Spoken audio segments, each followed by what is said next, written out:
This is a shim cutting jig.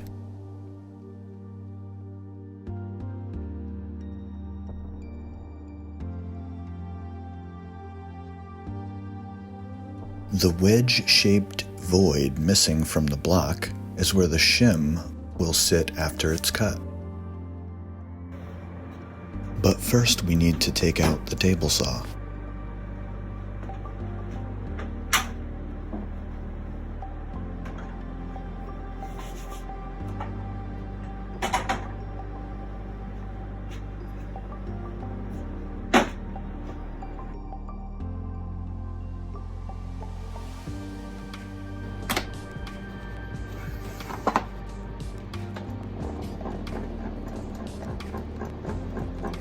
I'll bring the blade up just past the height of the shim block.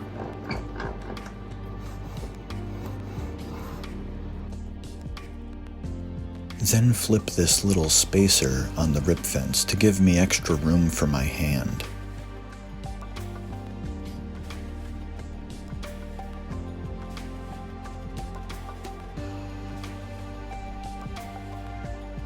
Here I'm adjusting the fence close to where it needs to be.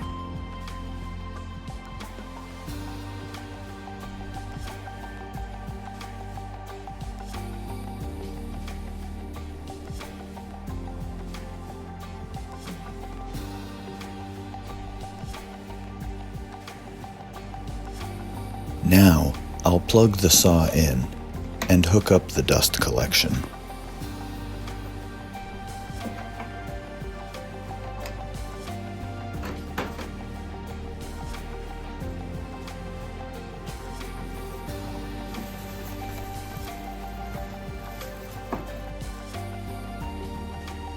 This hose for the saw, or anything else I run on this side of my shop, comes across the ceiling and hooks up to the cyclone with a wooden block. I just unhook one hose and hook up the other.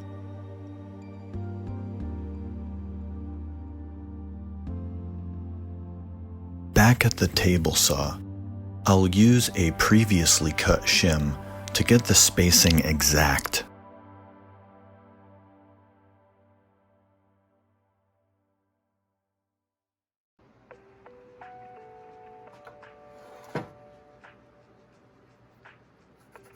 Now I need a piece of 2x material the length of the shim.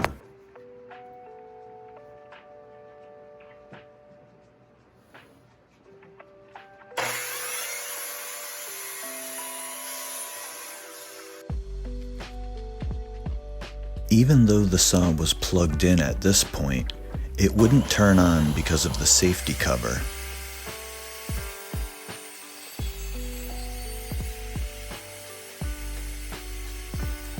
I'm going to flip the piece with each cut to keep the grain straight within each shim.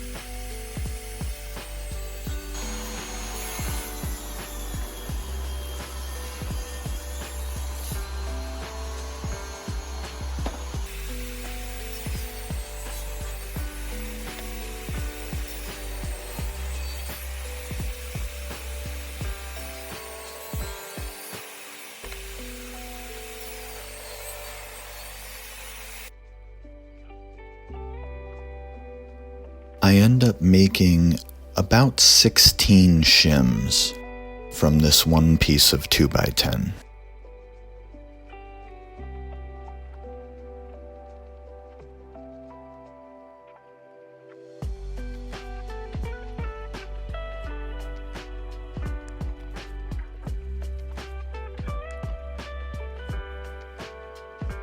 And as you can see, they're all perfectly uniform.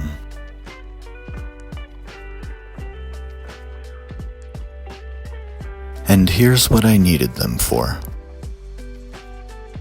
This cookie is wrapped in metal banding, but as it dries, it's shrinking. I'm driving these wedges in as it dries in an attempt to make sure that it doesn't crack any more than it otherwise would.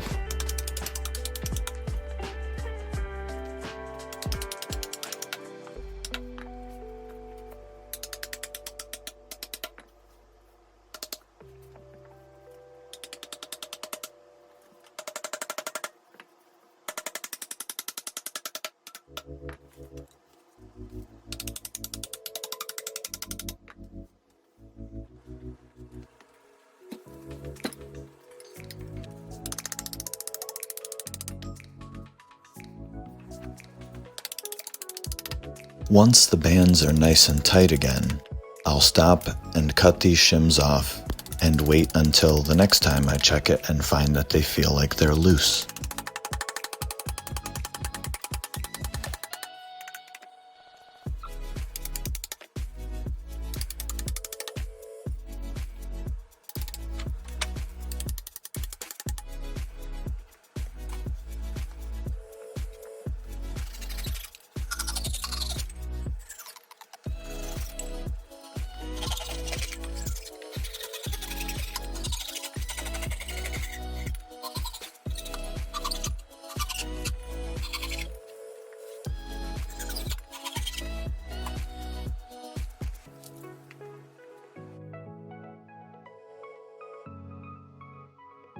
Housekeeping is very important for safety.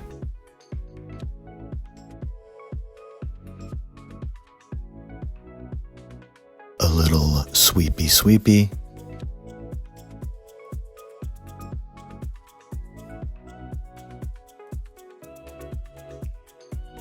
Then we put the table saw away.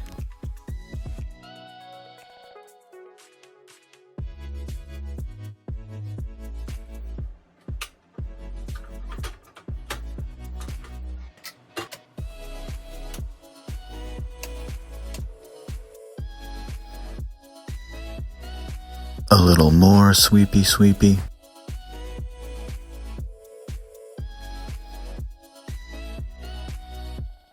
A little sucky sucky.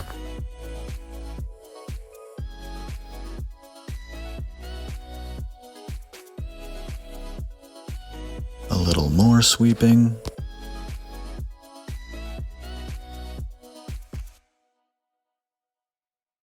And if you're wondering what the white line on the floor in the back is, that's a tow line for my dartboard. After finishing this up, I've got some friends coming over to throw some darts. I'm trying to get good enough to pull off some Ted Lasso energy in a bar bet.